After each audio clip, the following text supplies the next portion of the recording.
A lot of this isn't going to make sense.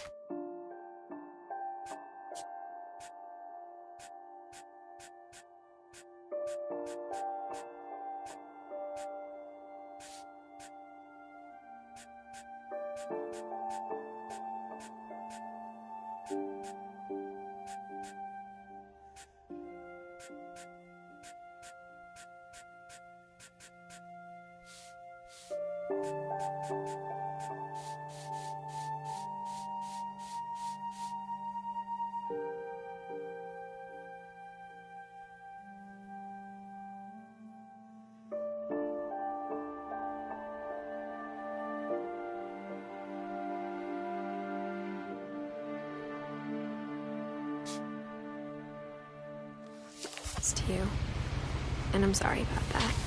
I'm just gonna start at the beginning with the house.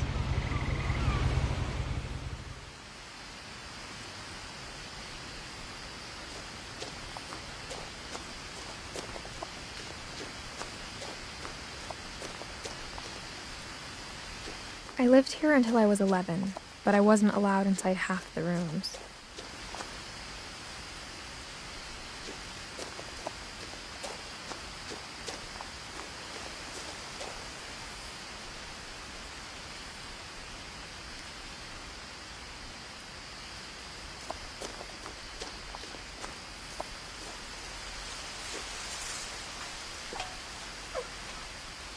Inside the mailbox were bills from 7 years ago, marked urgent, open immediately.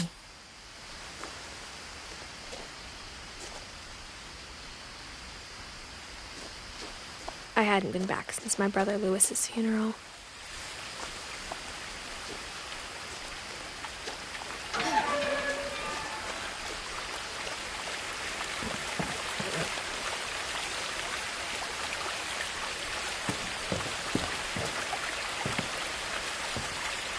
In her will, my mother left me a key, but didn't tell me what it unlocked.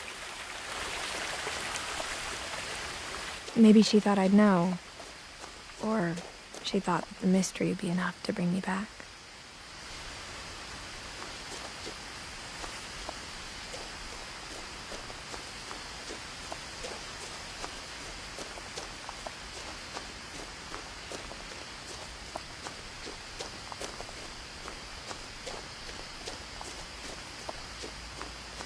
No one had driven this way in a long time, but I saw a few hoof prints.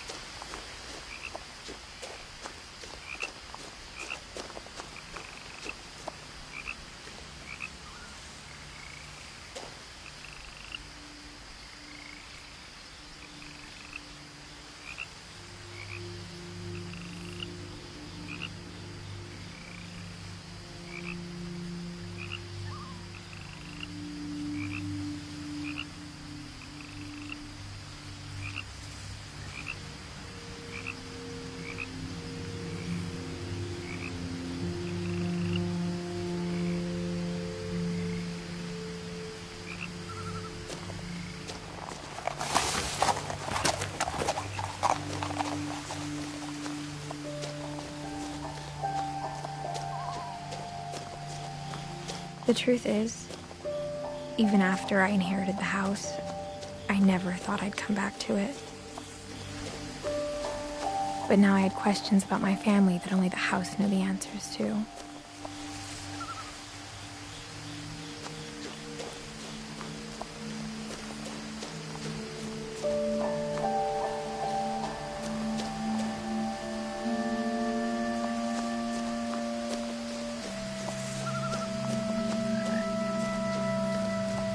The house was exactly like I remembered it, the way I'd been dreaming about it.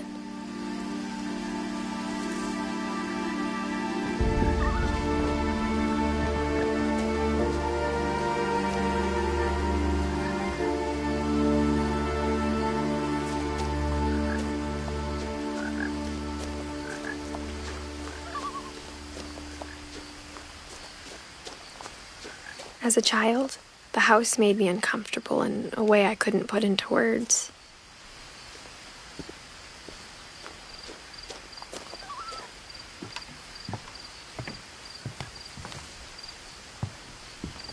Now, as a 17-year-old, I knew exactly what those words were. I was afraid of the house.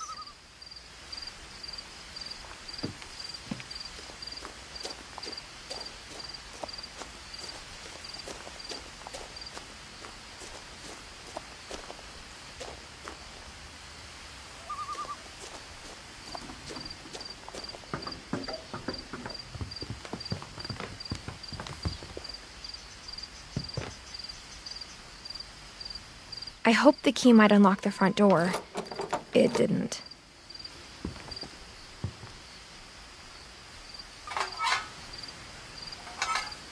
Looking in, I felt like the house itself had been waiting for me.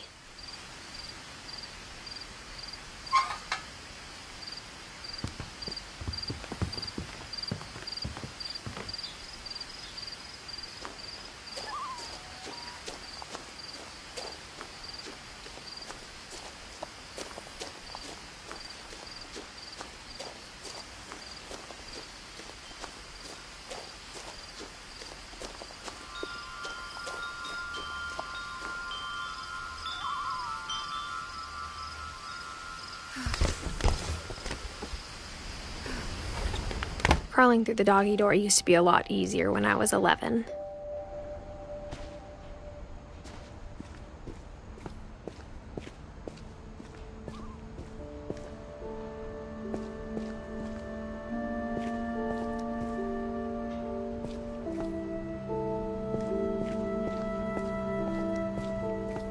For the first time in years, I felt like I was home.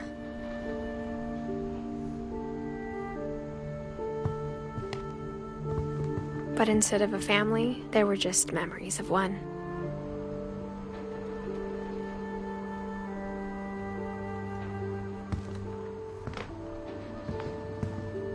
Like how only one restaurant would deliver to our house, so we had Chinese a lot.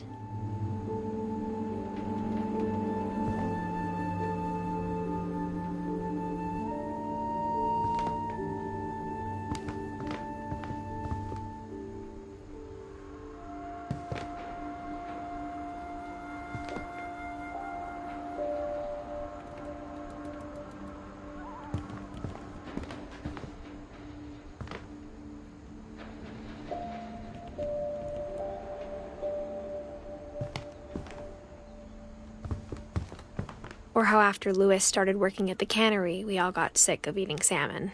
Except our cat, Molly.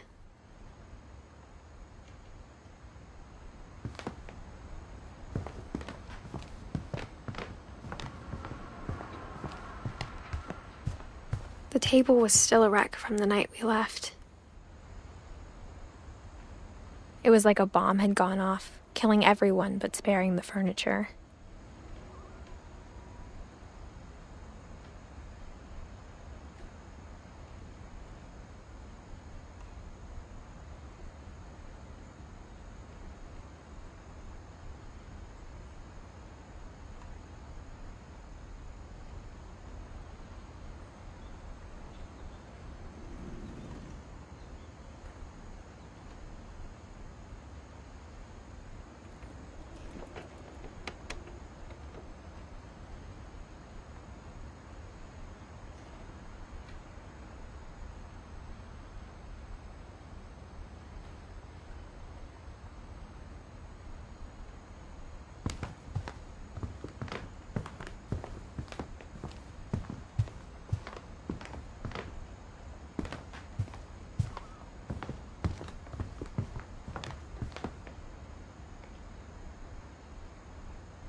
My mom was the only one of us who could imagine Great-Grandma Edie living in a nursing home.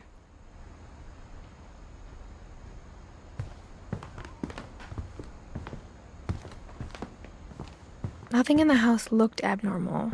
There was just too much of it, like a smile with too many teeth. Even the fireplace had a story. Edie told me the bricks came from the original house, after it sank.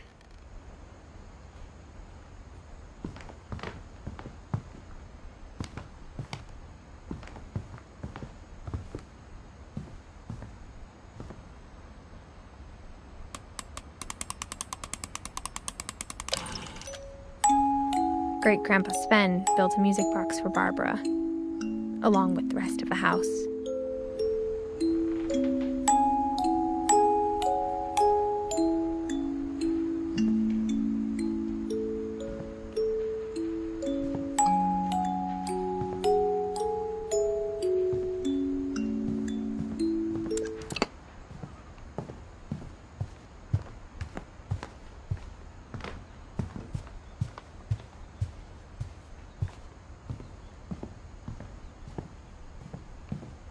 A lot of things got left behind in the whirlwind of that last night.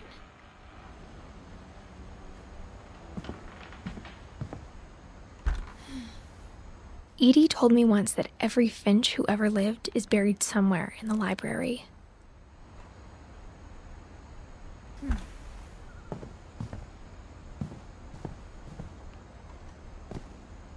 After Milton disappeared, Mom sealed up all the bedrooms.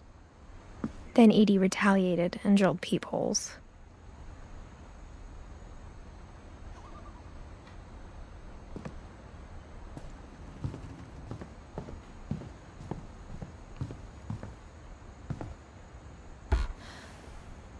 Molly always seemed like a girl I could imagine being friends with, if she hadn't died in 1947.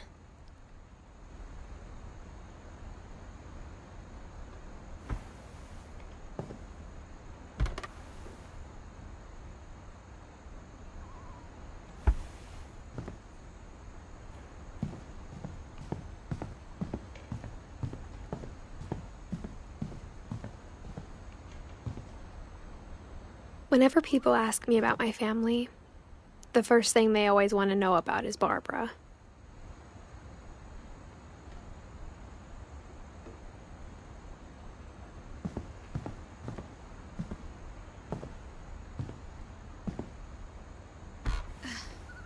Barbara was a child star for 2 years, until America grew out of it.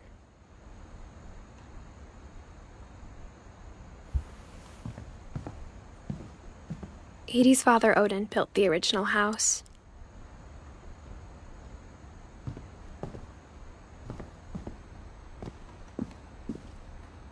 Mom must have locked the third floor stairs on the night we left.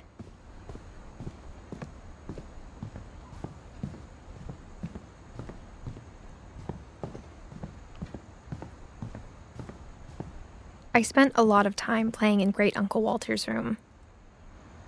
I think my mom sometimes regretted not sealing it up.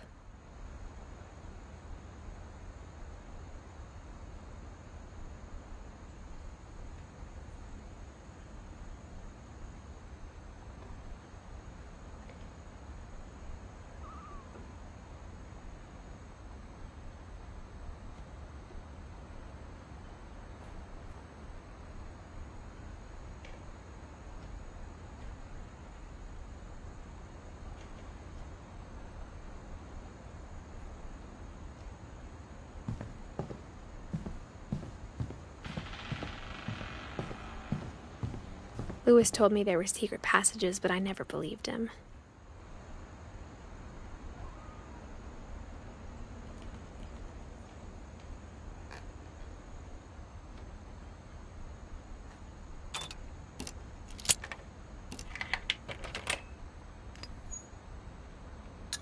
Turns out, my mom was really good at keeping secrets.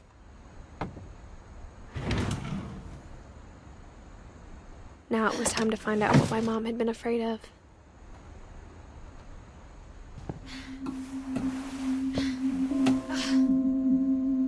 Reading this, maybe it sounds like I had a plan.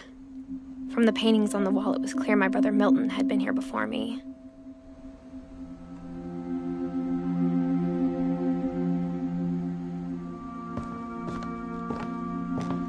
But I had no idea what was behind that door.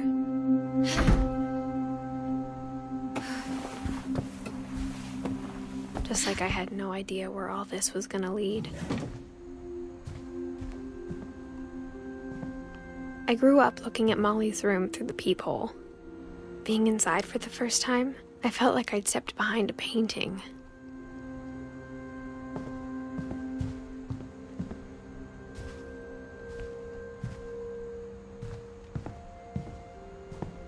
I got the sense Edie had spent a lot of time here. December 13th, 1947. Dear Diary, I'll be gone soon, but I wanted to tell somebody about what's gonna happen. It started when Mom sent me to bed without dinner. I woke up and I was starving, so I looked around for something to eat.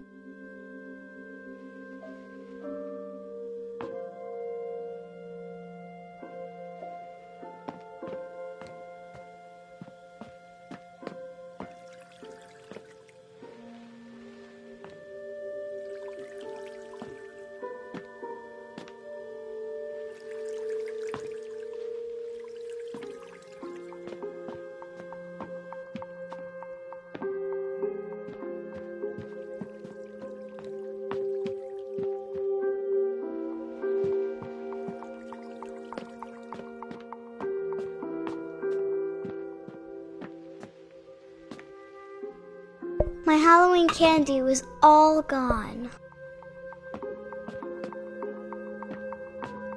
The gerbil food was dry, but I didn't mind it.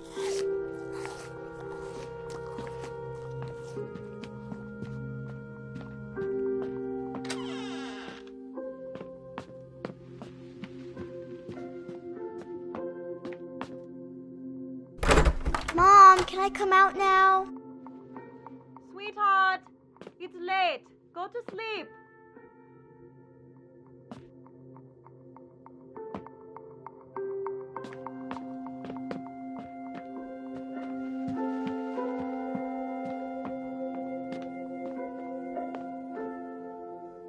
I ate a lot of things that night.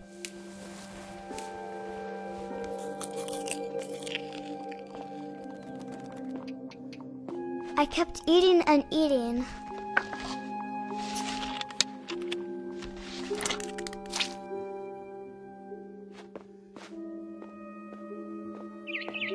Then I heard chirping outside my window.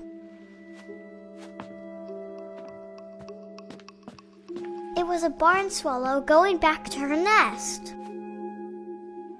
I reached out for her.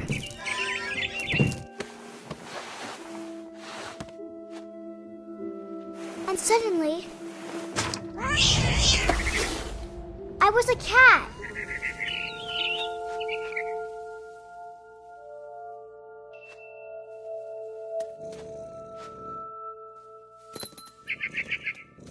I tried to be quiet, but the bird was really scared.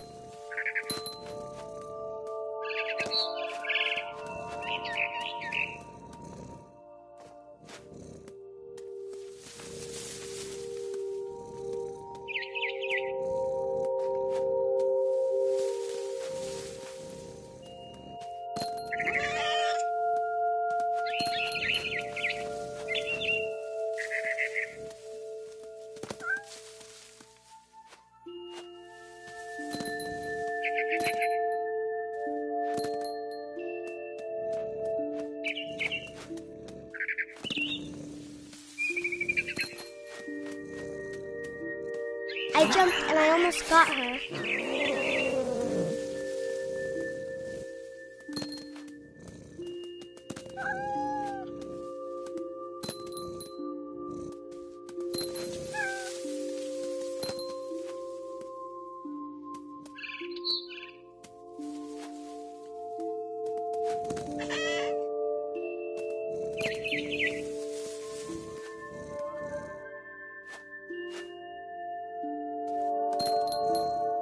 I could tell she was getting really tired.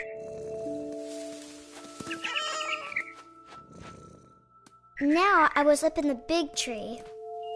I promised Dad I wouldn't climb it anymore. All I cared about was eating that mama bird. I gobbled her up. And suddenly, I was an owl. First, all I heard was the wind. Then I heard little teeth nibbling in the grass.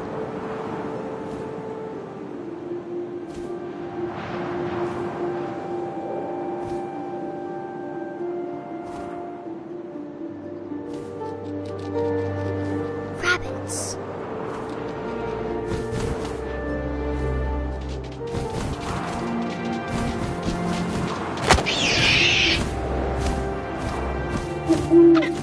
I imagined his face looking up and seeing mine through my talons.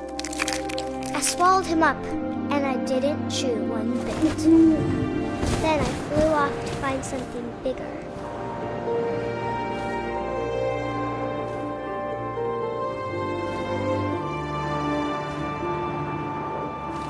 A mama rabbit.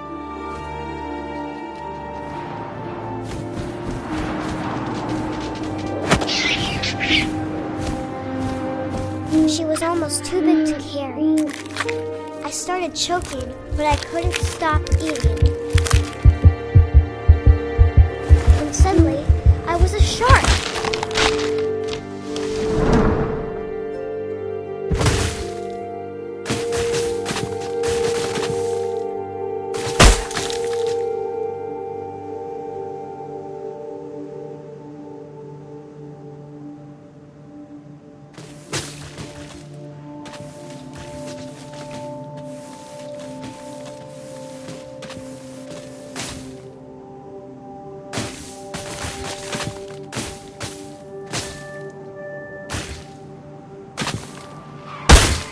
I rolled off a cliff and into the ocean.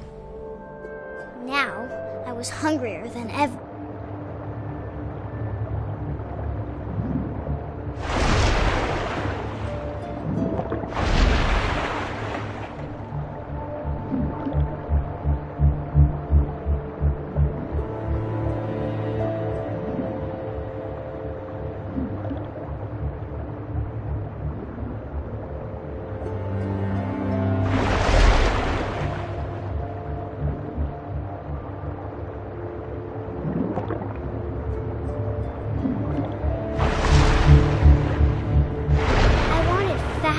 Juicy seals.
Tasted really good.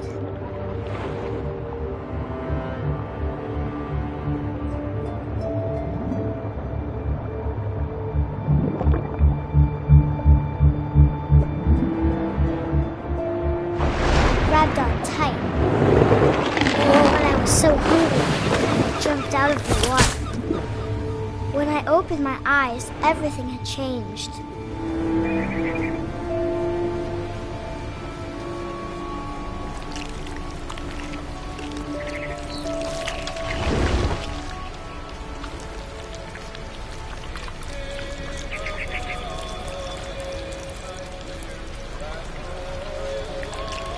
Now I was a monster, and I smelled people everywhere.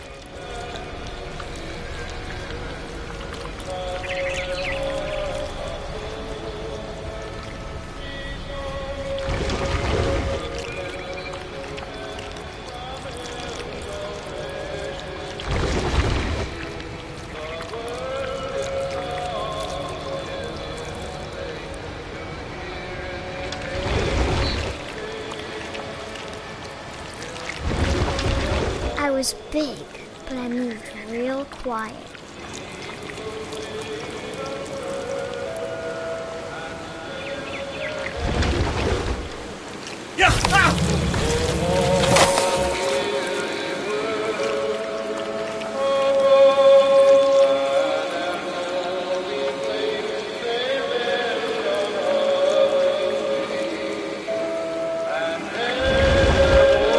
I wanted to stop, but also I didn't.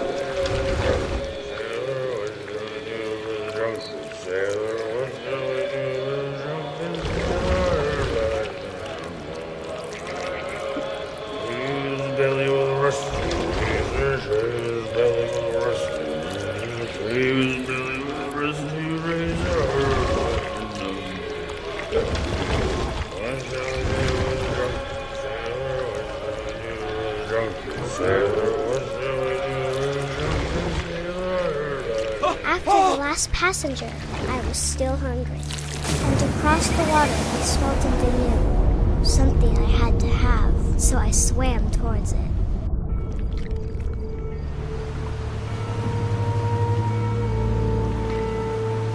I slithered onto the sand, and the good smell went into an old pipe.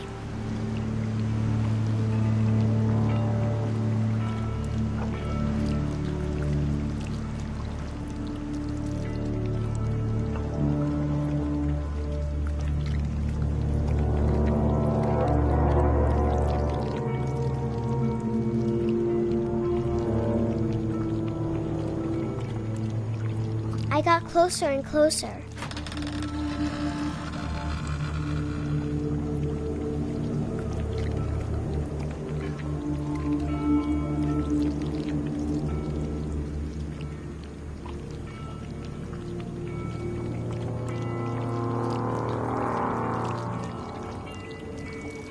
All of my stomach started growling. And suddenly, I was me again. I held my breath for a long time, but I couldn't hear anything. I think it's waiting for me to fall asleep. But it's not going to wait much longer. It needs to feed, and we both know I will be delicious.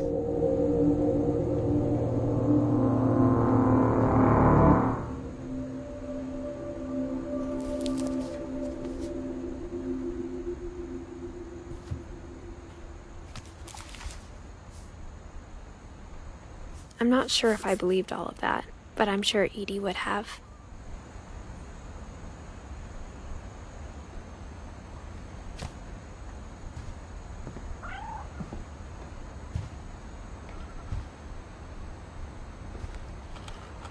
I can't describe it, but I felt like some part of Molly was still here.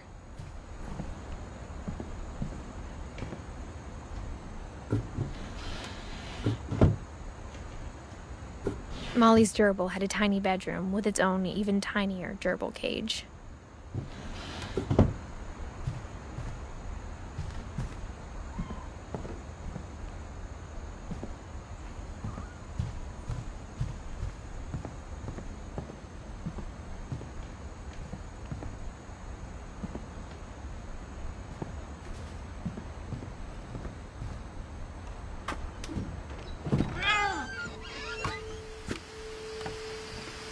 This will be obvious later, but my mom never told me any of these stories. Edie would have, but Mom didn't like bringing up the past. Though, when we adopted a stray kitten, she was the one who named it Molly.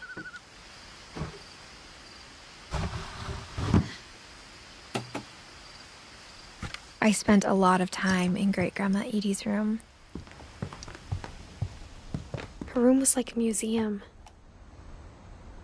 For 500 years, the Finches have been famous throughout Norway for their fortune and misfortune.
Odin Finch buries the latest victims of the family curse, his wife Ingeborg and their newborn son, Johann.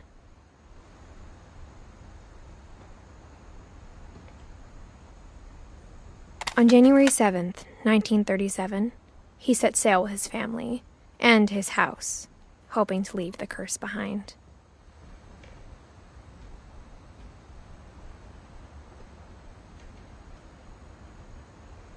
But 40-foot waves off the coast of Washington send the house and Odin to the bottom of the sea.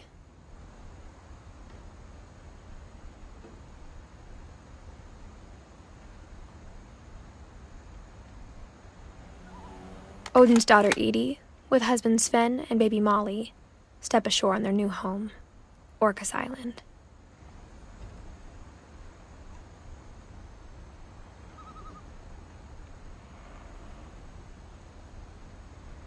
Odin Finch is the first to be buried in the new family cemetery.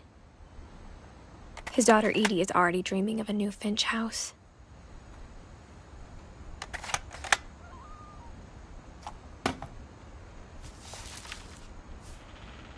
Whatever's wrong with this family, it goes back a long ways.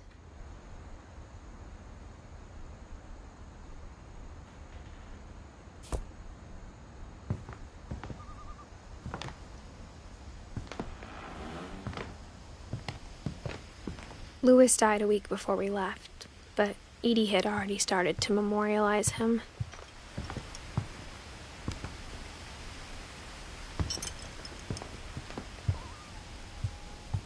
When Edie told people Sven was killed by a dragon, she could also have said he was building a dragon-shaped slide that collapsed. She could have, but she didn't.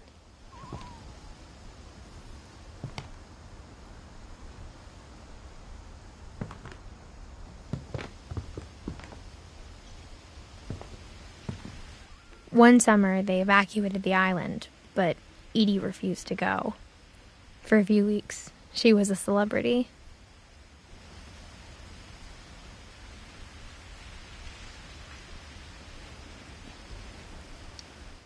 I hadn't thought of myself as Edith Jr. for a long, long time.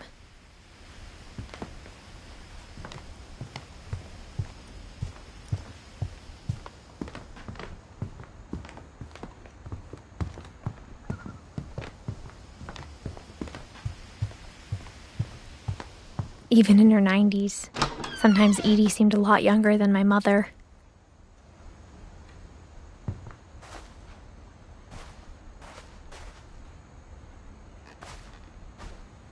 The only trace Grandpa Sam's first wife Kay left on the house was the pink bathroom. It was a pretty big trace.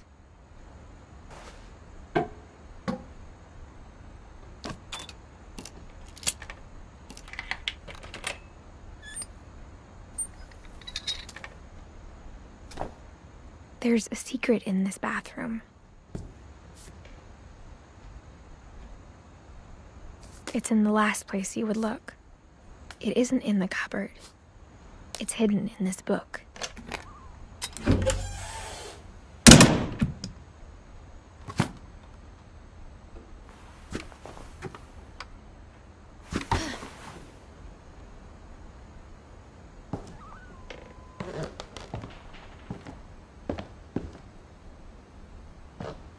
Sven gave Sam an old camera he'd refurbished. He never put it down.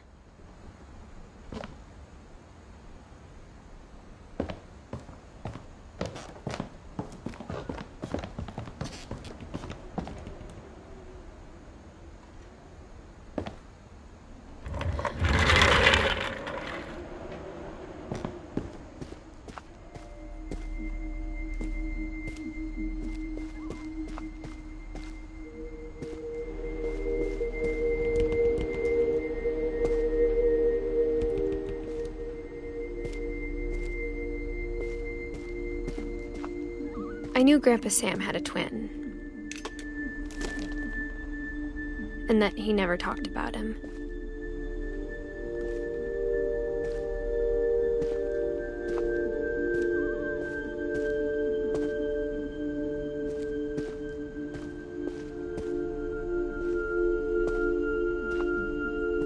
I guess my grandpa didn't like history any more than my mom did.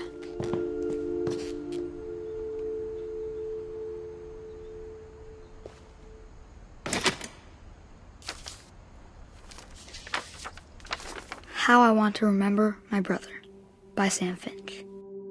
The thing I remember is that when he made up his mind, that was it.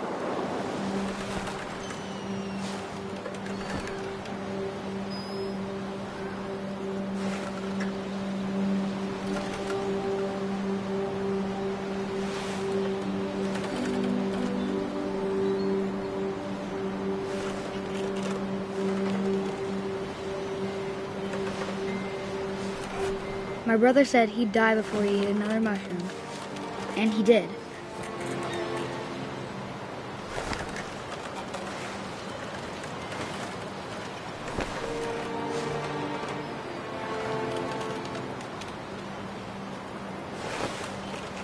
At Barbara's funeral, we swore we'd never be afraid again. And he wasn't. I think Calvin always wanted to fly.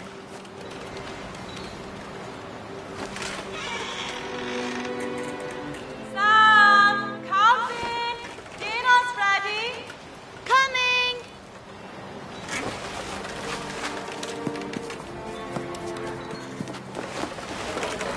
But that day, he finally made up his mind to do it.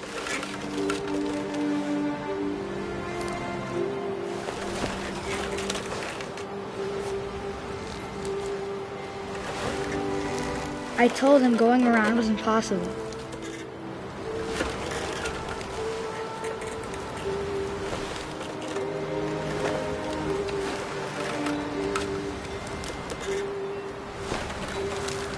Maybe if I hadn't said that,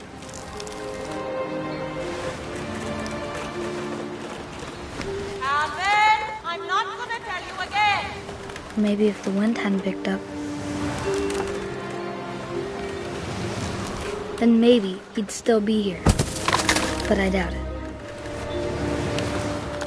I think he'd already made up his mind.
That's what I want to remember about my brother.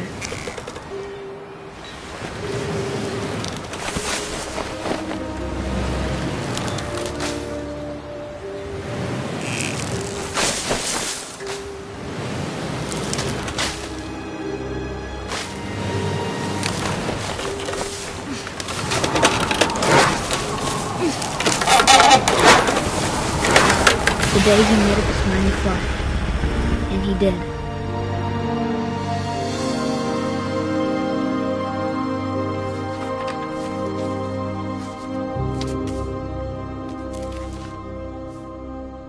Calvin's story felt strangely familiar. When I was younger, I remember trying to do the exact same thing.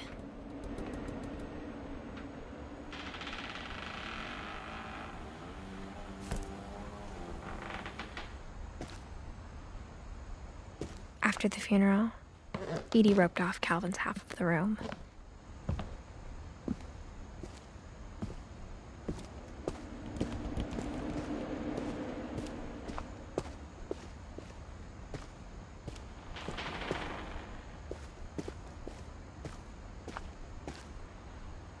Mom said Grandpa Sam enlisted at 18 and never set foot in the room again.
The passages were a pretty tight fit.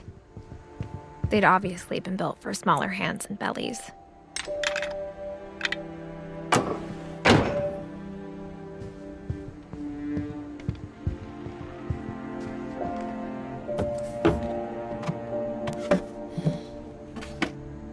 Growing up, I always thought of Barbara as a child star.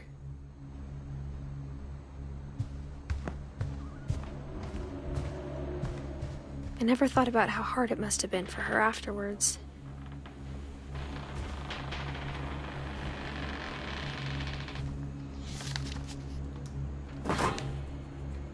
Of all the stories people wrote about Barbara's death, I'm surprised Edie saved this one.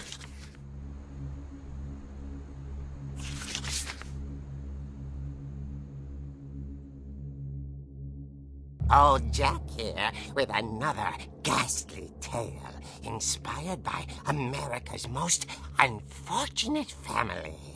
I'm calling it The Surprise Ending of Barbara Finch. As a child star, Barbara was famous for her scream. Now at 16, she was all washed up. A has-been. But in a lucky break, she'd been asked to perform her signature scream at a local convention for monster movie fans. It was just the boost her career needed. Unfortunately, her scream hadn't aged well. Getting better. I think you just need the right motivation. Her biggest fan and current boyfriend, Rick, was about to demonstrate when... Now that was a great scream. It was Barbara's father, Sven. He'd slipped into a table saw and had to be rushed to the emergency room. So Barbara got stuck babysitting her youngest brother, Walter. Her convention comeback was cancelled. Okay, I'm hearing frustration, but I'm not hearing terror. What if I tried... A gang of hoodlums in Halloween masks have been terrorizing Orcas Island tonight. Police are urging residents to... That came from the basement. You're right! Also, I loved your delivery on that. Why is your basement door locked? Because my dad likes making puzzles and secret passages. There's a key hidden in the music box. The secret is to keep winding and winding until finally the key pops out. Thanks, babe. I'll be back in a sec. 20 minutes later, Rick hadn't returned. So Barbara went to look for him, right on cue. She reached for the music box. And as she wound the key, she listened for Rick, but the house was silent. Rick?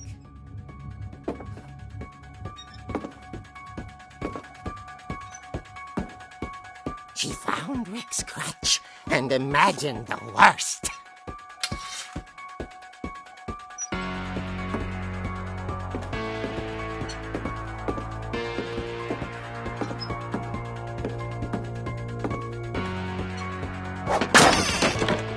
The gang's leader is the infamous Hookman killer, Dr. Carl Hamill, who impaled and then ate his family 10 years ago tonight.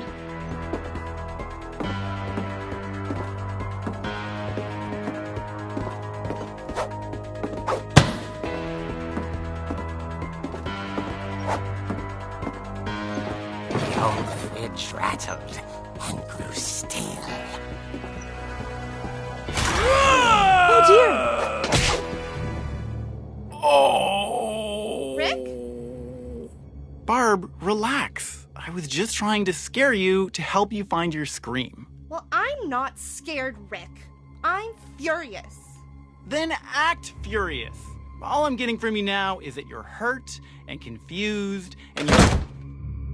She threw him out, but she kept a little something to remember him by. Barb, have you seen my other crutch? And she was still holding it when she fell asleep watching the late picture show. Hours later... Barbara! Walter, what's going on up there? Ah!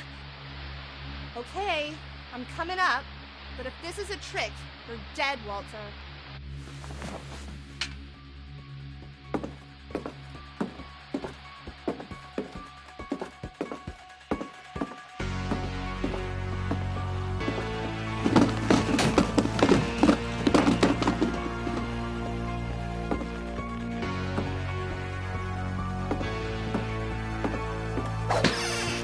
Walter, are you there? Walter had vanished, but his bedside radio was still on. Orcas Island police describe the man as 6 feet tall, with a steel hook for a hand. Residents are urged to lock all doors and windows and notify the police of any suspicious activity. Barbara turned, saw the hook man, and was speechless. He was quite smashing.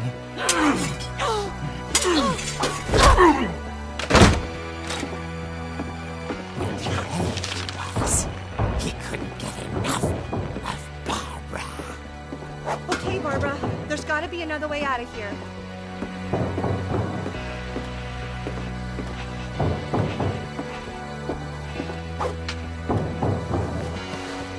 That night, she played her part beautifully.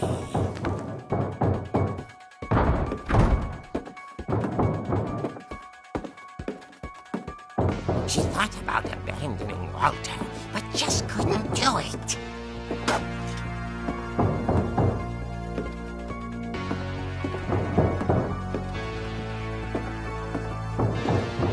Molly's door hadn't been opened in years. The hinges groaned.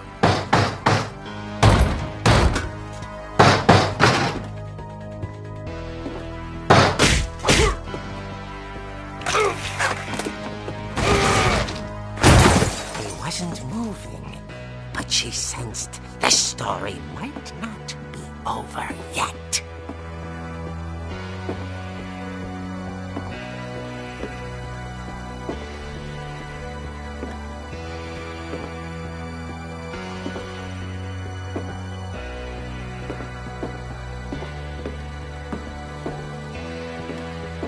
The hookman had vanished.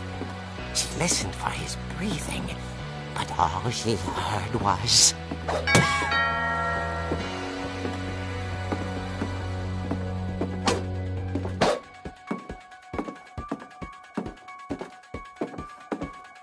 At the door, she heard whispering. It was coming from inside the house.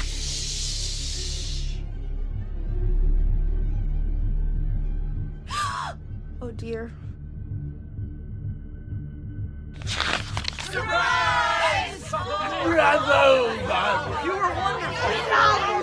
monsters had come to surprise her. For Barbara, it was a dream come true. Then she saw what kind of monsters they were, and she realized what was about to happen. She was going to be famous. And with her final breath, Barbara Finch gave the performance of her life.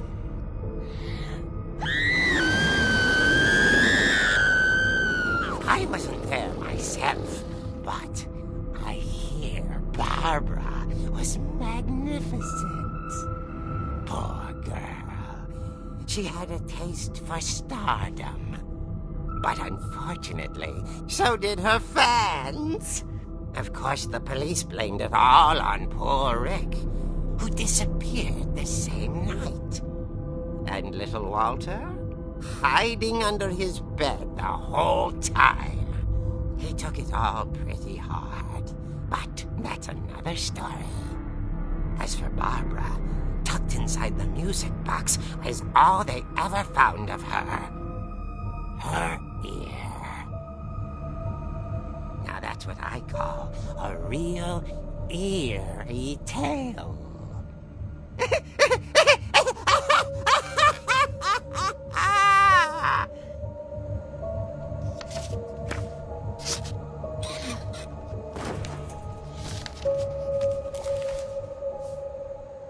Edie told me all Barbara wanted was to be remembered, as absurd as that comic was. Maybe what Edie saw was a happy ending.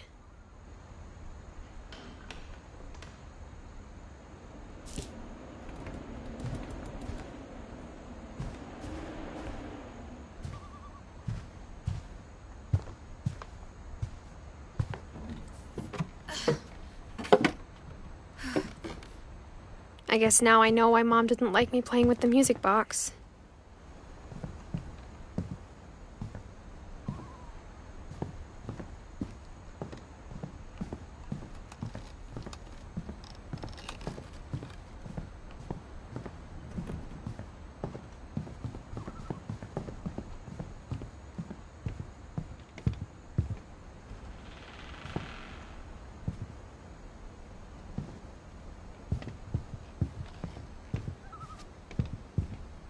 It's funny. All those times I played with the music box and never found the basement key.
Mom said the basement was off limits, unless I wanted another tetanus shot.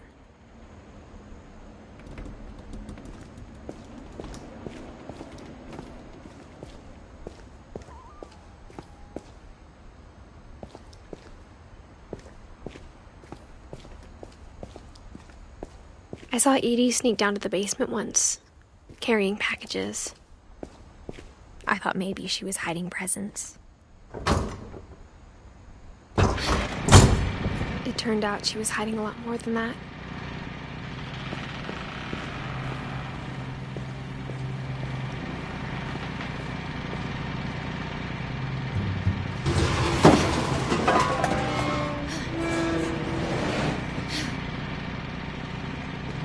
I remember asking Mom once about where Walter had gone.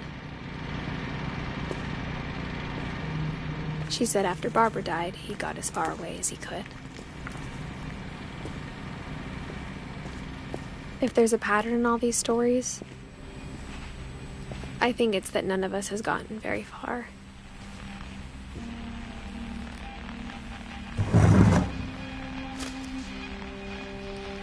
Goodbye, everyone. I can't believe I've been down here for 30 years. On that first day, after the shaking started, I didn't think I'd survive a week.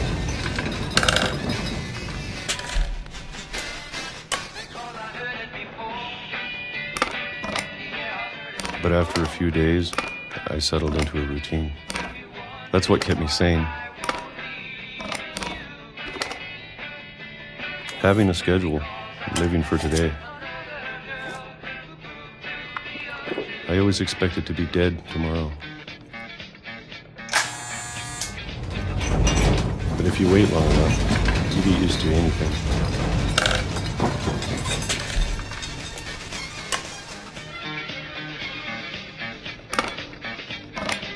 Even a monster on the other side of the door starts to feel normal.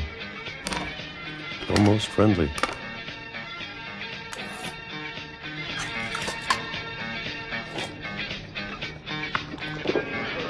And then one day, everything just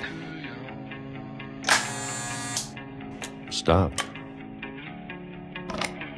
Whatever that thing was, it was gone. Maybe it got tired of waiting. Or maybe I just got tired of being afraid.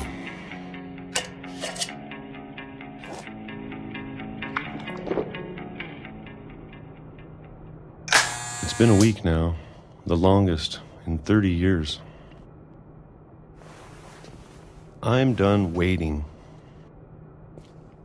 I have to leave while I still can.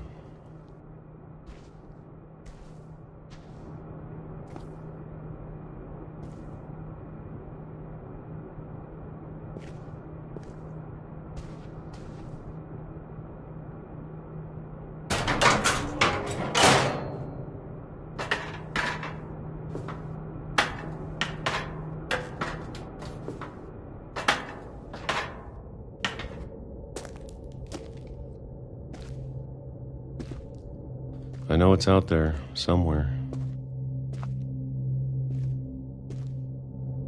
Whatever killed Barbara and Molly and Calvin. Maybe this is all a mistake. But I need to stop living the same day. Even if it kills me.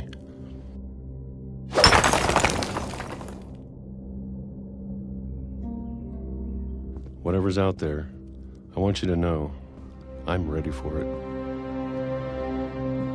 I'm going to appreciate all of it, especially the food. I don't mind if I only have a year left. Or a month. Or a single week. I'd be happy with one new day.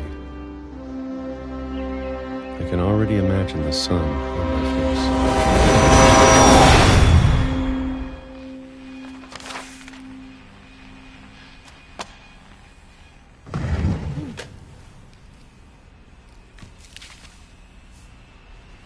Walter died when I was 6.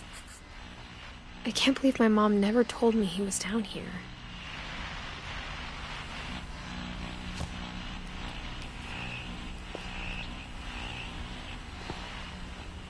I'm sure my mom was trying to protect me.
Maybe she was afraid I'd end up like Walter. But if she never told me about an uncle under the house, I can only imagine what else she was hiding.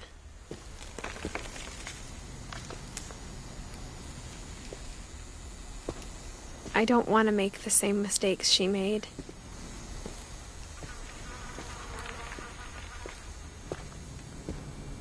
Trying to bury something that's still alive.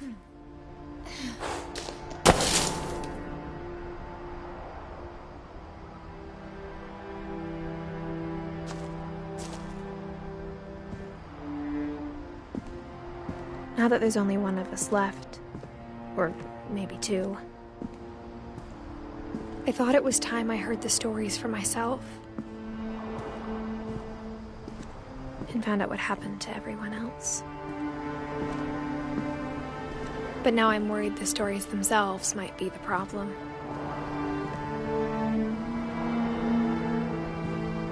Maybe we believed so much in a family curse, we made it real.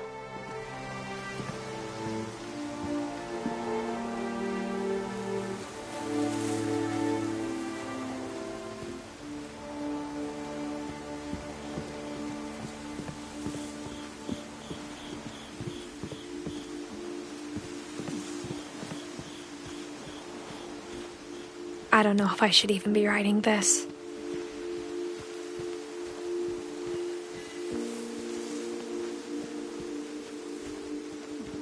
Maybe it'd be better if all this just died with me.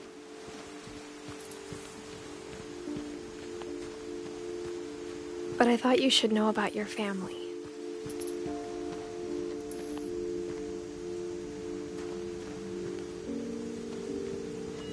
And the history you're a part of.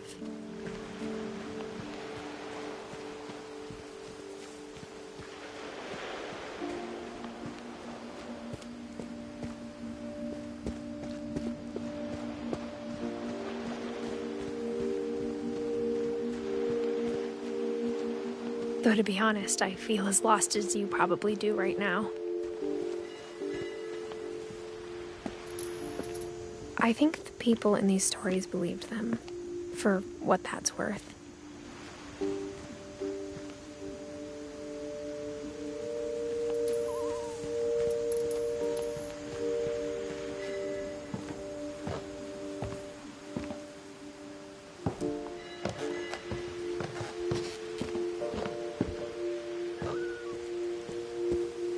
And when you look at the house, that history of imagination and stubbornness in madness. Any of it seems possible.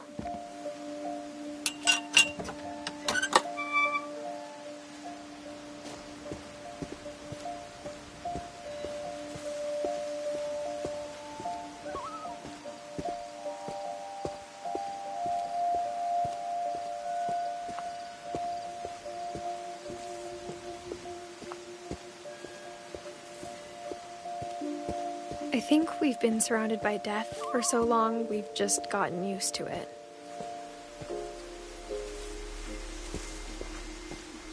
What kind of family finishes building a cemetery before starting the house?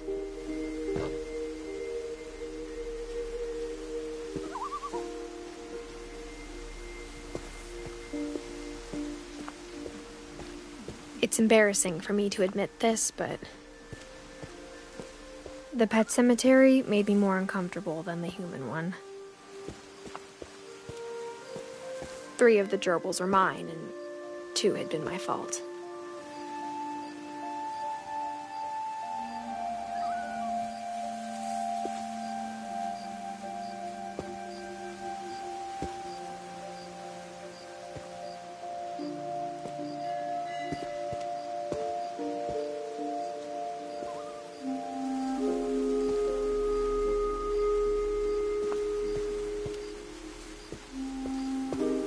Sven built the house, but it was Edie who designed the cemetery.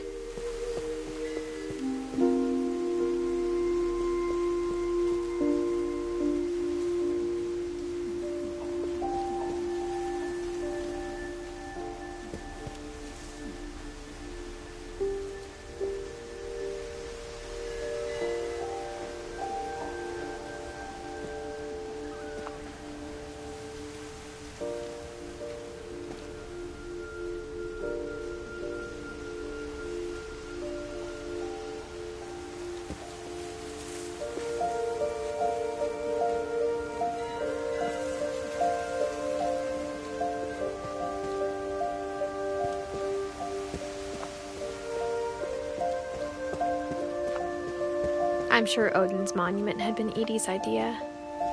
My mom was always trying to move on, but for Edie, the past never went away.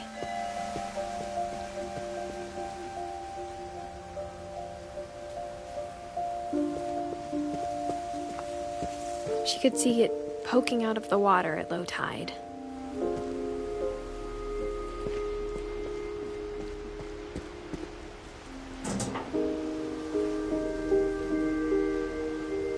Edie said she dreamed about the old house every night.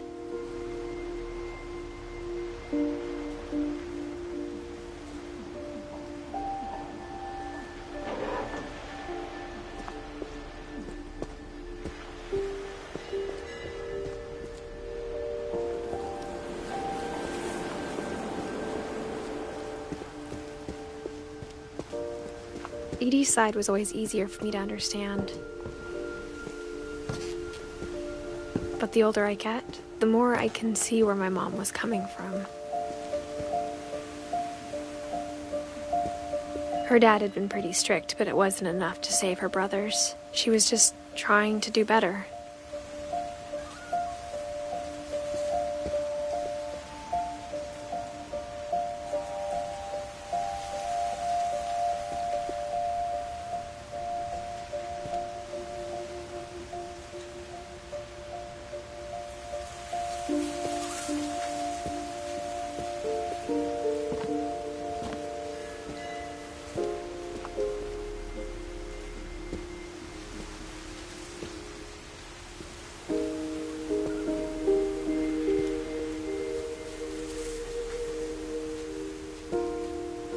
She lost 2 of her brothers, just like I did. I get why she tried so hard to protect us.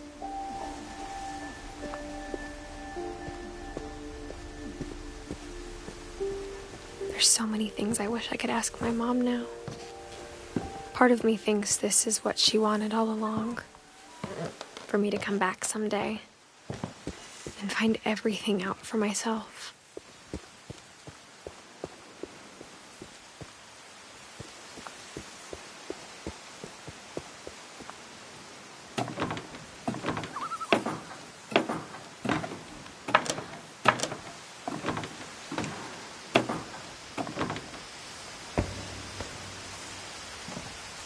But looking back on it now, if she told me there was going to be so much climbing, I never would have come when I was 22 weeks pregnant.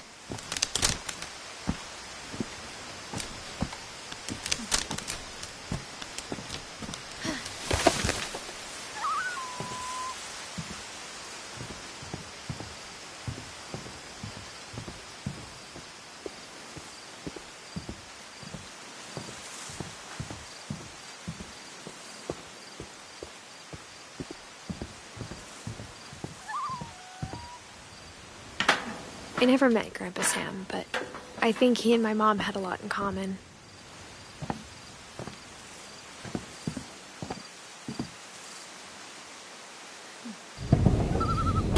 They were both pretty intense.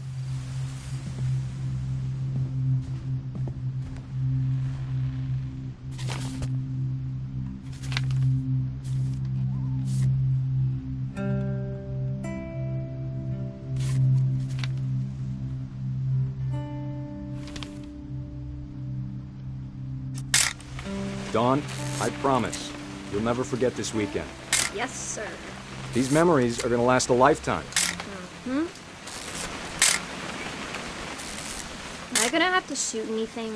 It's a hunting trip, Dawn. Shooting is strongly encouraged. Shouldn't we be leaving? Just want to get a shot of you, Dawn, then we can take off.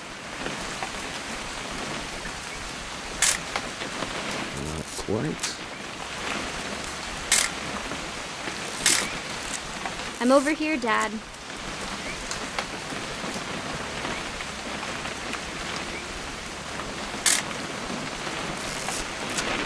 What? Perfect. It's gonna rain the whole weekend, isn't it? I will never forget this weekend, Dad. Okay, got it. I'm gonna take some pictures, okay? Just be careful. That camera's older than you are. Aw.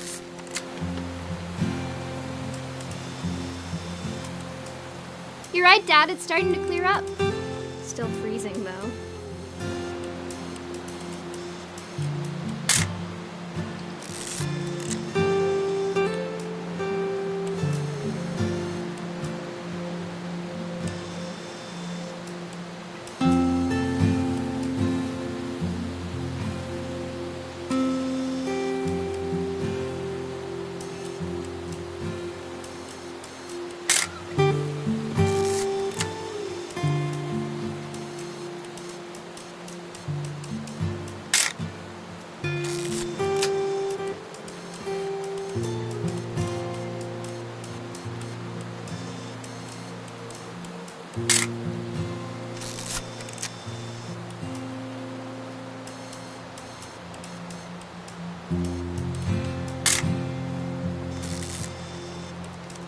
Definitely should not have drunk all that coffee. Hold still while I take a picture of you. Hey! That's a keeper. Nothing quite like being outside. I'm just saying, I'm not always gonna be here, Dawn. You'll need to remember this stuff, if you want to survive. I'll be fine, Dad. You know who else thought he was gonna be fine? Some guy who died. Dawn, I'm being serious. I know, Dad. You're always serious. Doesn't being out here make you want to chill out? Well, to tell you the truth, I haven't been out here in 20 years. Dawn, don't you think you could find something more interesting to photograph? Last time I was with my brother Calvin. Man, that was a great trip. Your grandpa Sven taught us how to fish, how to build a fire. We found an old logging trail. There were deer everywhere. I bet if I could remember where that trail was, we'd spot a buck for you in no time. Give me a minute to check the map.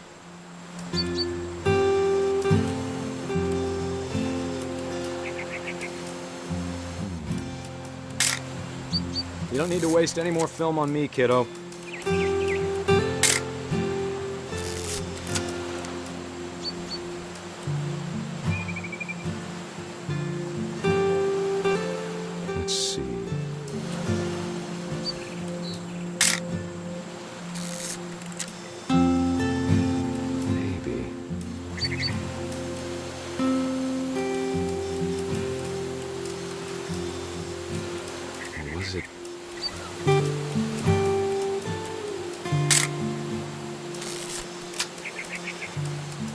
could have been...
Eyes, Dawn.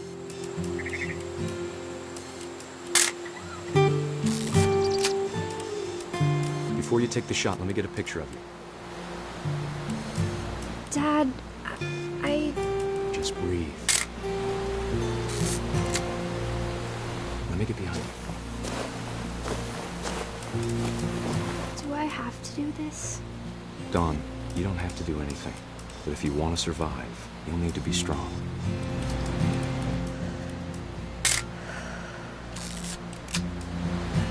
Now keep yourself squared up, elbows down, like we practiced. Whenever you're ready. Great shot, Dawn!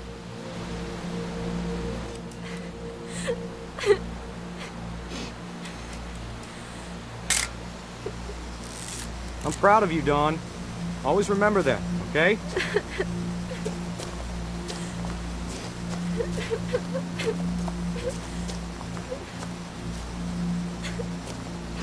Sorry, Dawn. Just gotta reset the timer.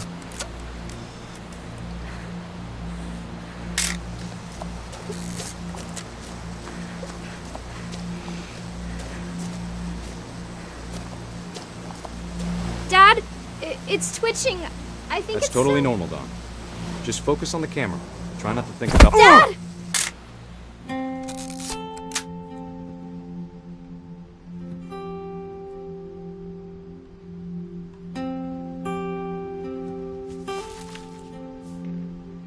Of all these stories, that's the one I wish most that my mom had told me.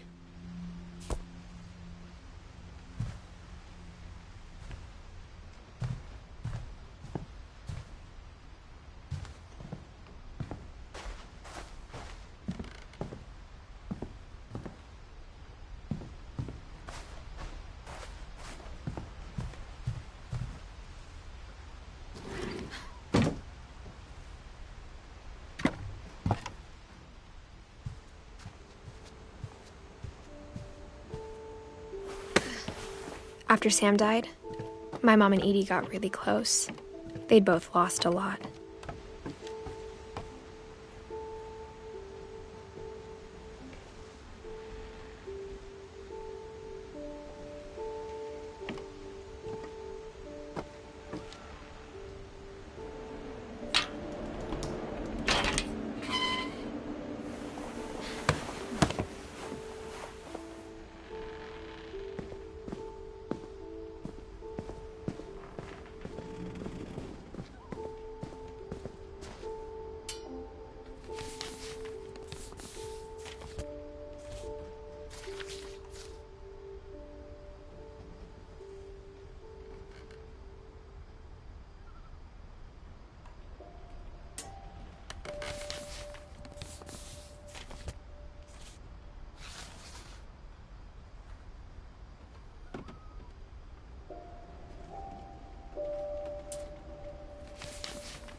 Dear Kay, do you remember the way Gregory used to laugh when he thought he was alone?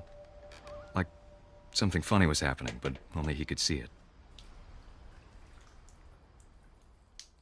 I think he saw things the rest of us don't.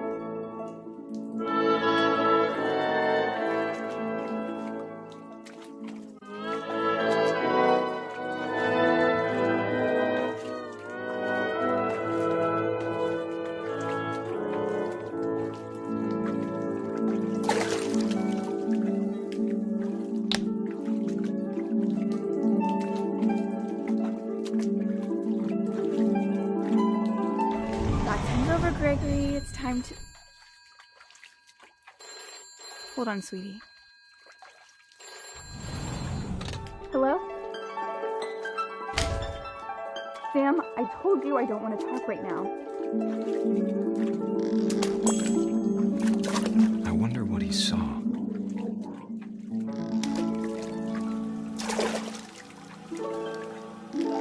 What his world was like.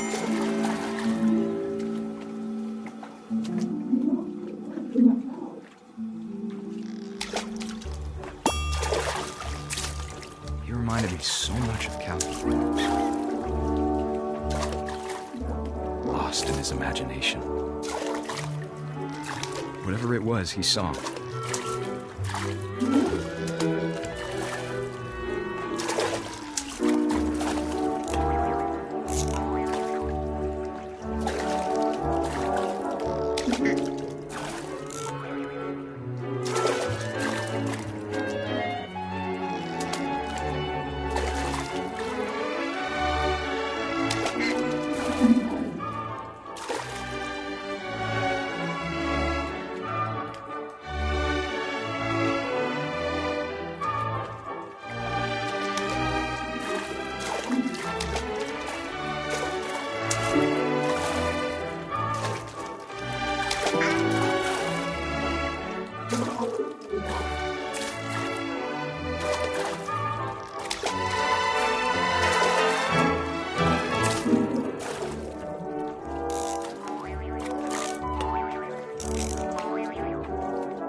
Sure made him happy.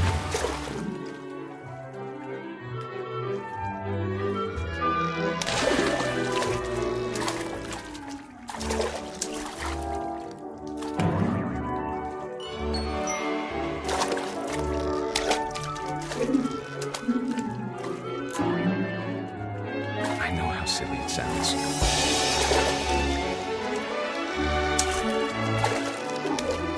But I worried about a baby being too happy. But I could feel him slipping away. Sorry about that, Gregory. I know you did everything you could. Maybe if I hadn't called that night. Damn it. I don't want Gregory to hear this. I wish he could have told us about the world he saw.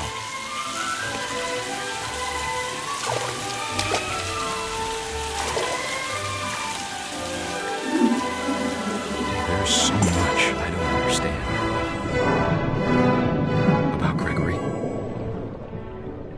about everything.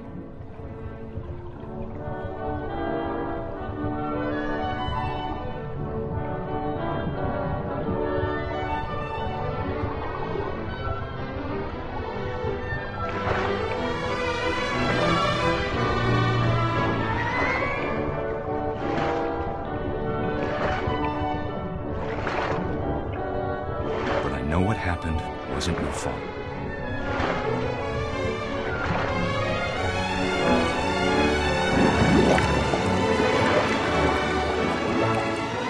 I'm sure he's happy. And he'd want you to be happy too. Good luck, Kay. Love, Sam.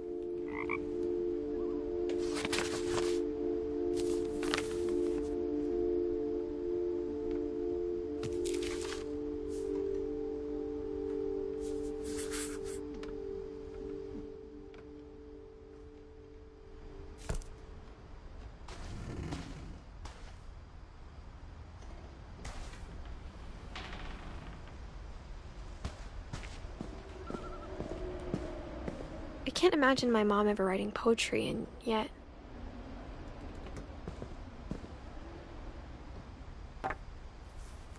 A poem for Gus, who always said the wedding was a bad idea.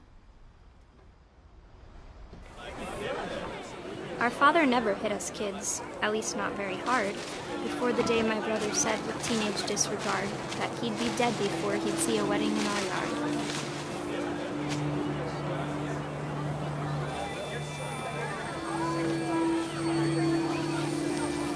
My father made him come, of course, but Gus stood far apart, just flew his kite and bottled up the storm inside his heart.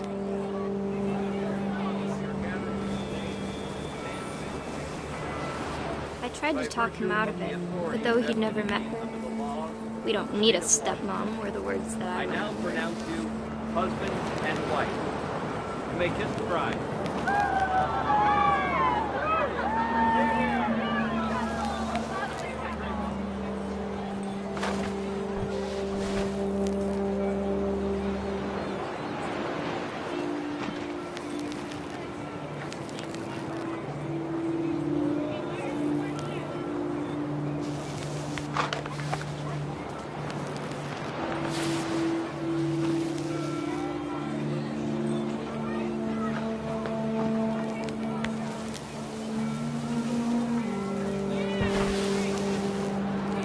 When the time for photos came, Dad ordered him to come here.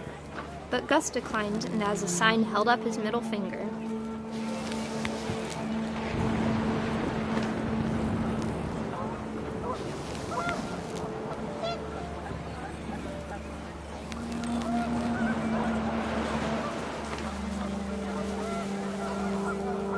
The wind picked up, and panicked geese appeared and quickly went.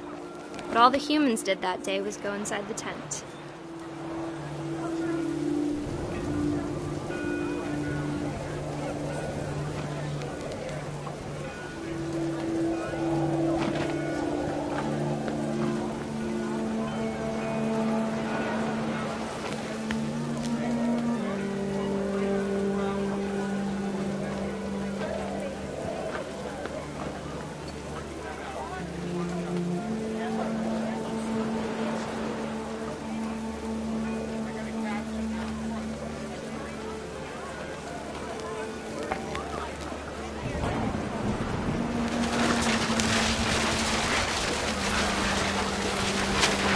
Rain came down in buckets then, but no one seemed afraid that nature might destroy the tent our dad had crudely made.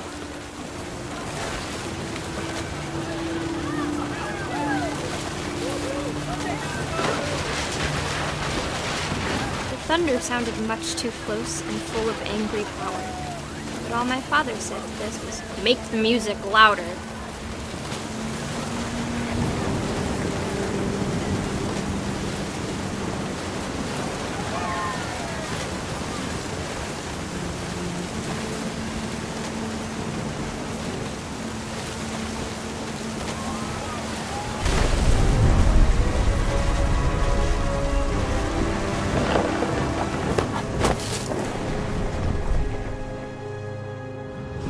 I wish that I could truly say I thought about you on that day. Out there on the beach alone, just you, the wind, the sea, and foam.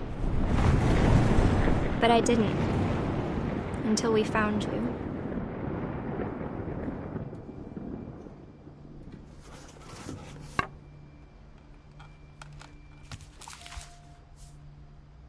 She never talked about him, but Mom told me once if I was a boy, they were going to name me Gus.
My mom moved up to the loft after her brothers died. At the time, it was as far away as she could get.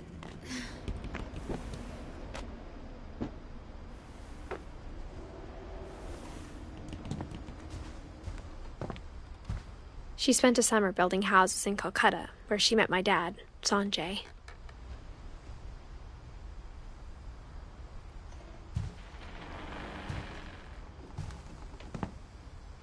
Religion was another thing my mom never talked about, but I think it helped her a lot after her dad died.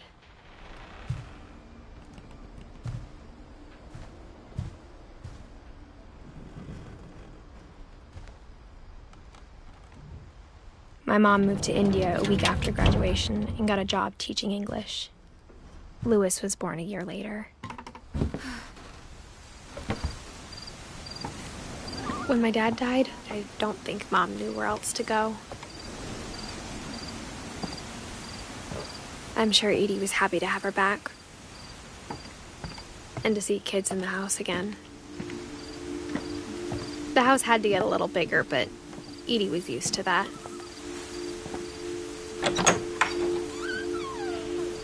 And for a while, things were good. Almost normal, but it didn't last.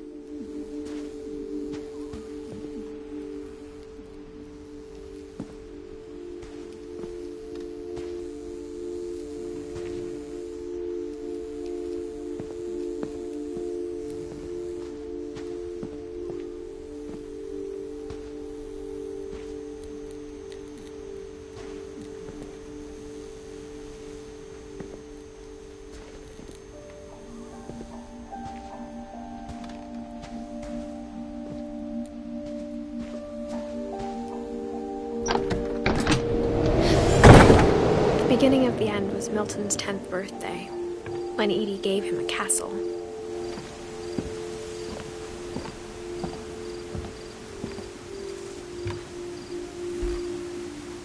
After Milton disappeared, the only thing he left behind was a room full of paintings.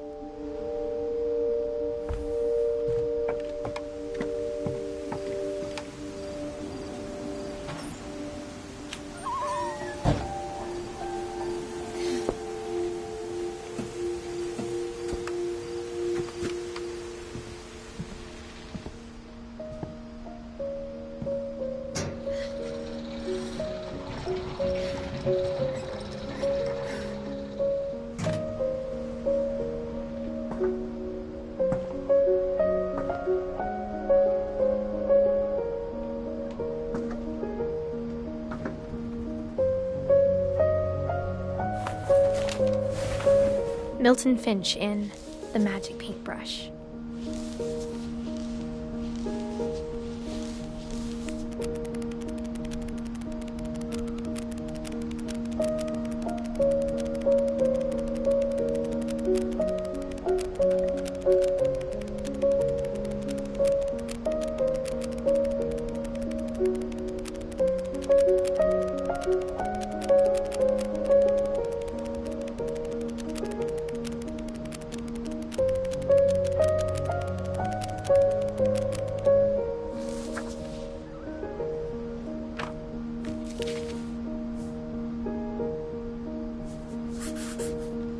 I was 4 when Milton disappeared.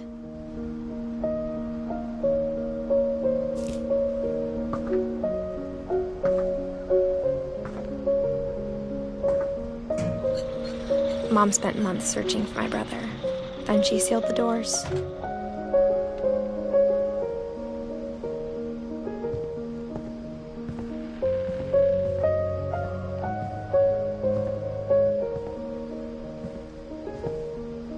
Whatever Milton had found in the house, Mom didn't want it getting out.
I think Edie was happy to finally have another painter in the family.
Mom definitely blamed Edie, but I think Louis blamed himself. After he graduated, he just spent more and more time in his room, until Mom got him a job at the cannery. Everyone always told me to stay out of Louis's room, except Louis.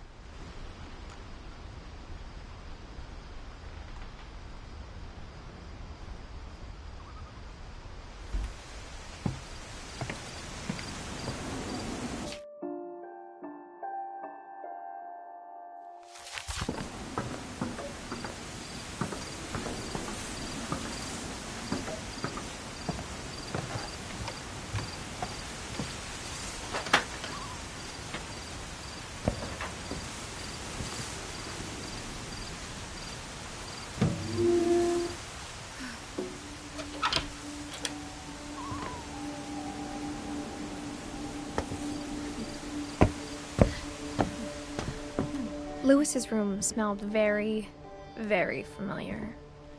That part of him lived on.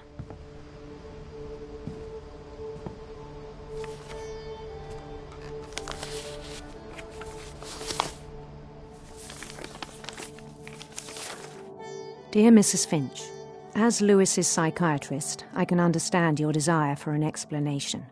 As I see it, the trouble began in January, shortly after we convinced your son to seek treatment for substance abuse. Newly sober, I believe Louis first noticed the monotony of his daily life.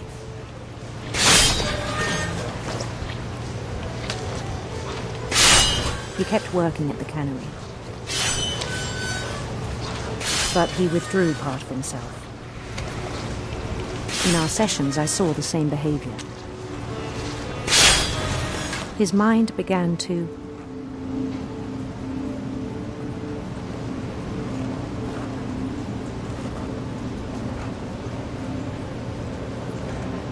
wander.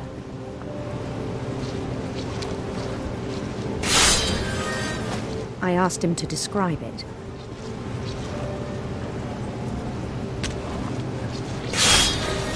He said he started small,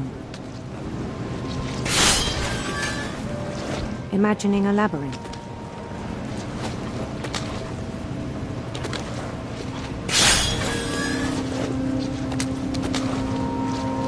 He'd feel his way about. Then something moved. Bats. And toads.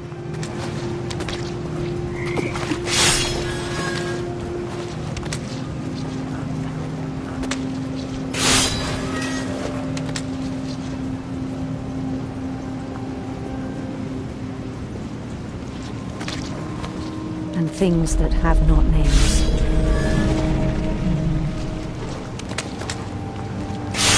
He knew it was all in his head.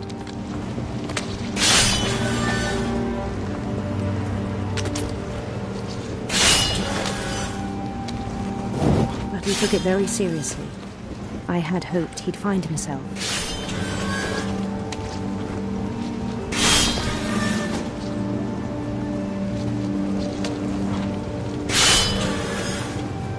But he found something more.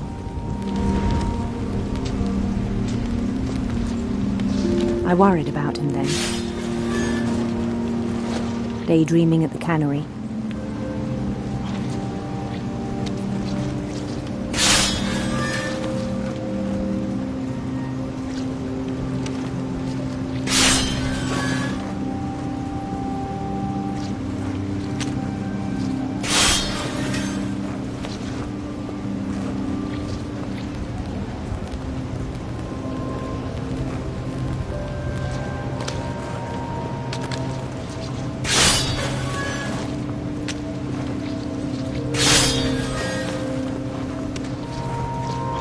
I spoke with his boss. But he said Lewis had become a model employee. Methodical, tireless, focused.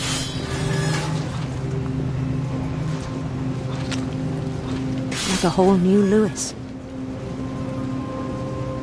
So I let him go on.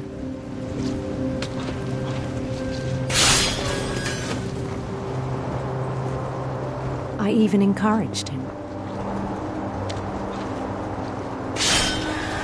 It seemed very promising at first. He told me he'd made a new friend.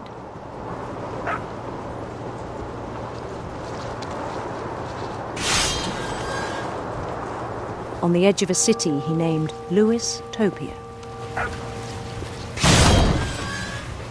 He built the city up slowly, brick by brick. Then he made musicians.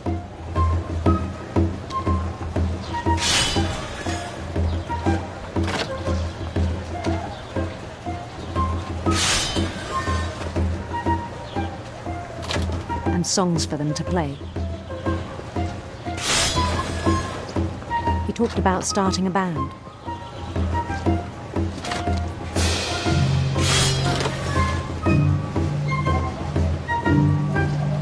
And he was always humming something. Every day his imagination grew stronger.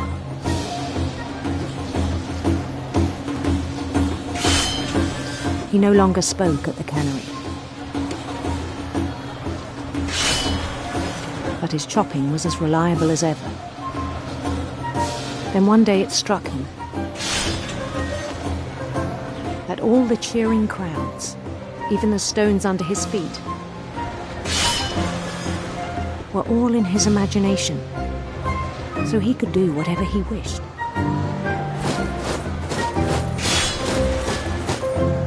He held an election for mayor. And he won. They begged him to stay, but his mind was already wandering. It became a game for him.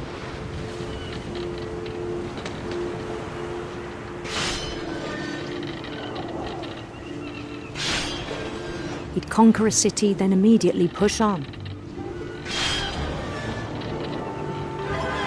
New Louisville.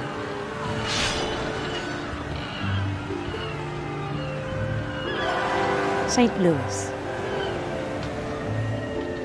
He started drifting away from our reality.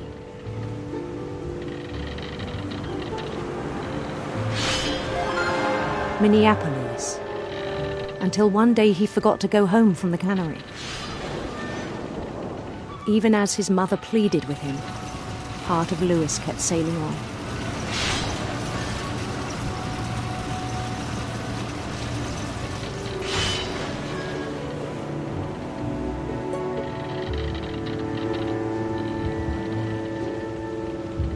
In Lewisburg, he heard rumors of a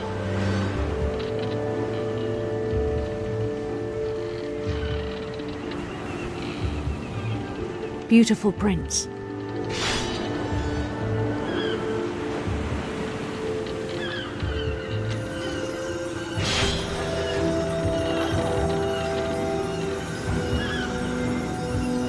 The prince was on his own quest for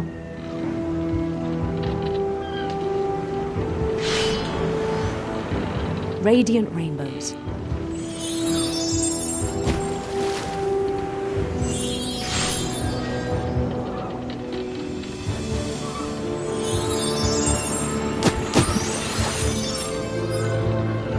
He followed the sound of his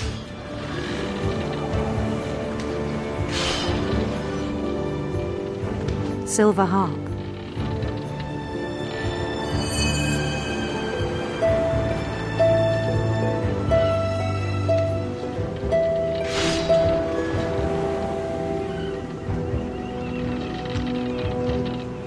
His chase led him to a golden palace east of the sun and west of the moon. Even then, his logic remained sound.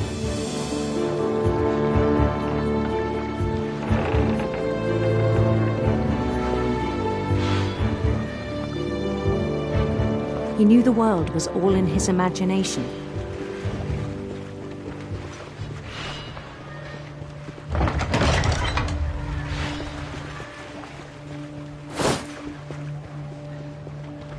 But he was so proud of having created it.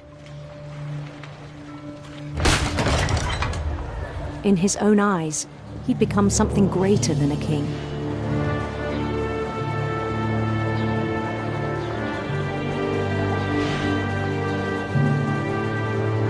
For someone who'd never known success in the real world, I think it was overwhelming. And then it struck him that the real Louis was not the one chopping salmon, but the one climbing the steps of a golden palace.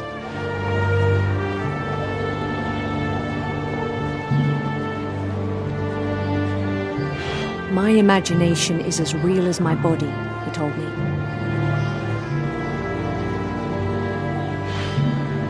It was hard to argue with him.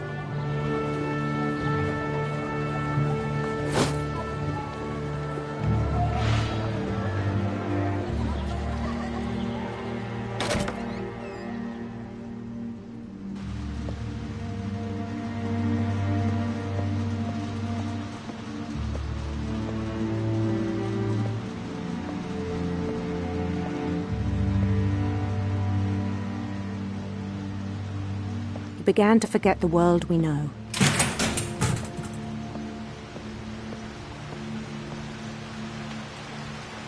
I think it pained him to remember Louis, the cannery worker.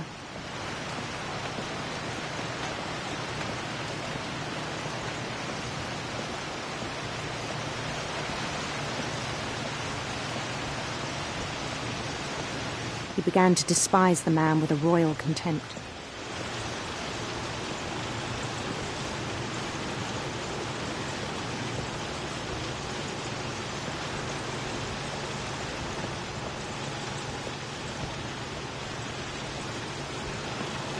I still thought I could save him. Even after he said he was being crowned king over all the lands of wonder. The palace would be packed with his companions.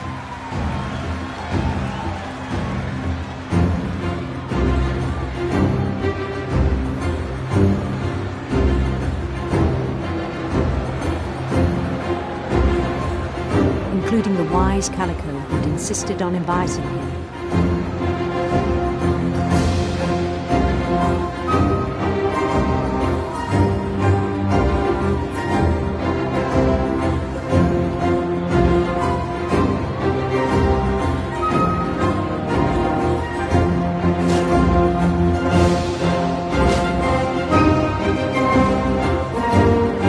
His prince waiting, holding his crown.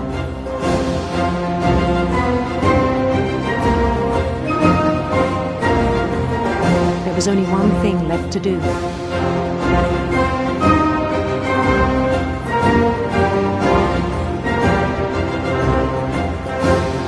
Bend down his head.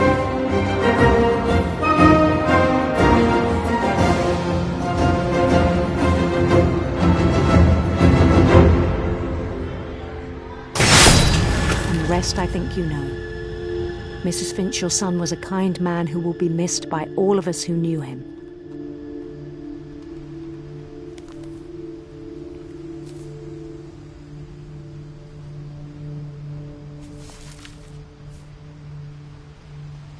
My brother was really cool. I wish you could have met him.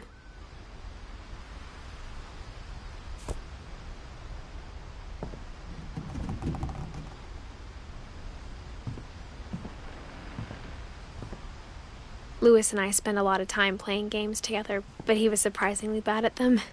He died a lot.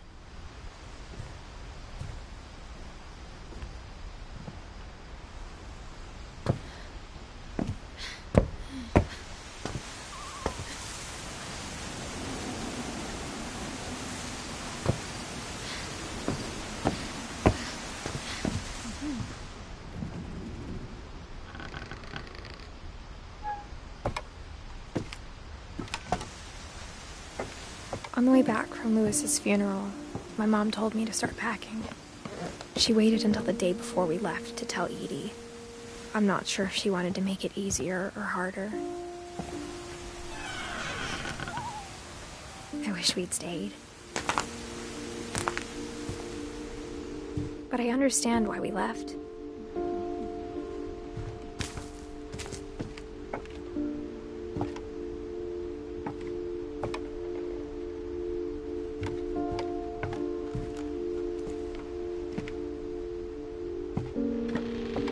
What happened that night had been coming for a long time. Maybe it should have come sooner.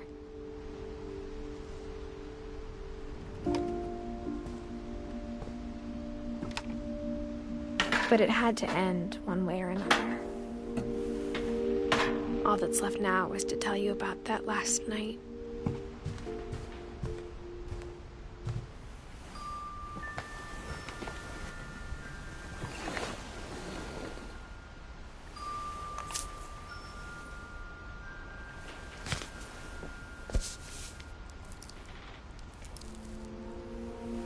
That whole last day, Edie just watched us pack and didn't say a word. Until supper, when she raised her glass and said, "To our final night together, and all our final nights apart." Grandma, you know what I said about alcohol. Some of your medications are very Edith, specific. I left a present for you in the hallway. Why don't you go open it? The grown-ups have to argue now. I'm sorry, you're right. We're all leaving tomorrow. Let's just enjoy our last... I'm not leaving. Edith, you're excused.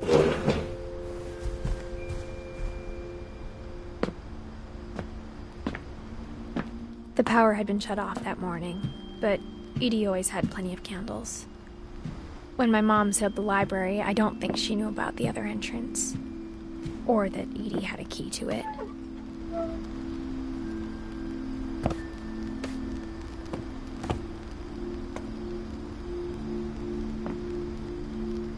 That thing you're afraid of isn't going to end when you leave the house. Edith has a right to know these stories. My children are dead because of your stories. I think it's best if Edith and I leave tonight. We'll have the nursing home send a van for you in the morning, okay?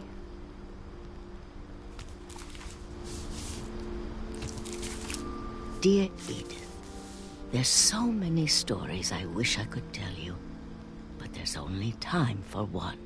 This is about what happened on the night you were born. That night, the tide went way, way out. It was the first and last time I ever saw the old house aground. There'd been an earthquake out in the middle of the ocean. They called it the lowest tide in 1,000 years. God, it smelled awful. You know, I've seen that house every day of my life. But I never thought I'd go back to it. When the fog rolled in, I lost my way.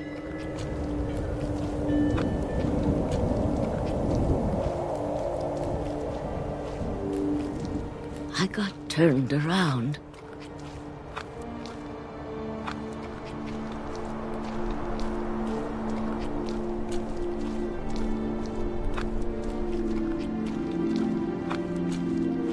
For a while, I wondered.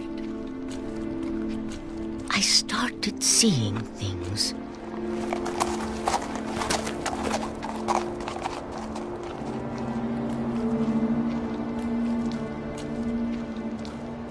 Things I'd forgotten had ever existed.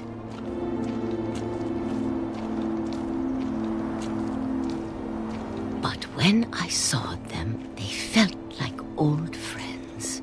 That night, a lot of things came back to me. Or maybe I came back to them.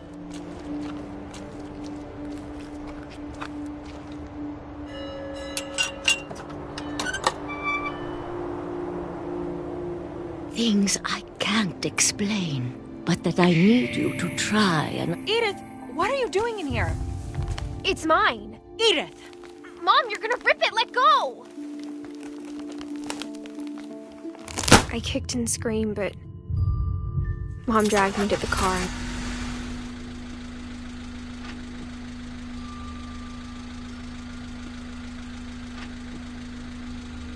I never saw Great-Grandma Edie again. The next morning, the van came to pick her up, but she was already gone.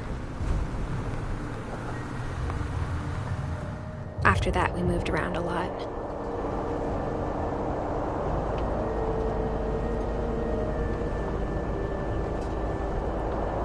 We both tried to make the best of it.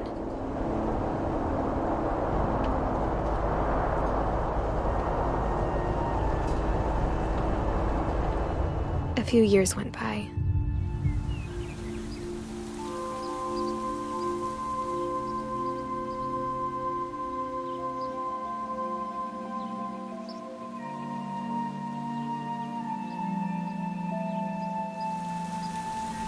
My mom didn't like to talk about it. But she started getting sick a lot. The rest happened pretty quickly.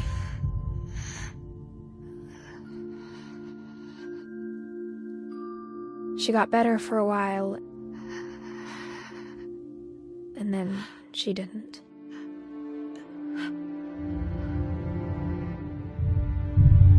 And then I was alone. The last Finch left alive.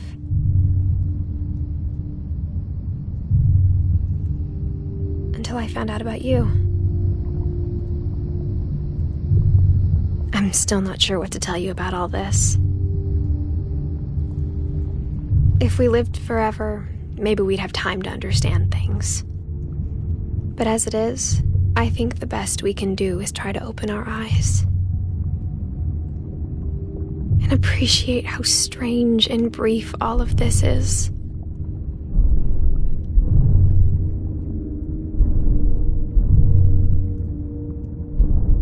This journal was supposed to be for you. But now I hope you'll never see it. I just want to meet you and tell you all these stories myself. But I guess if you're reading this now, things didn't work out that way.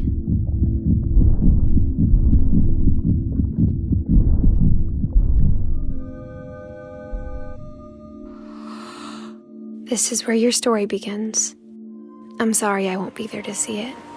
It's a lot to ask, but I don't want you to be sad that I'm gone.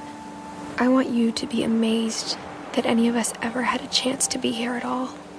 Good luck.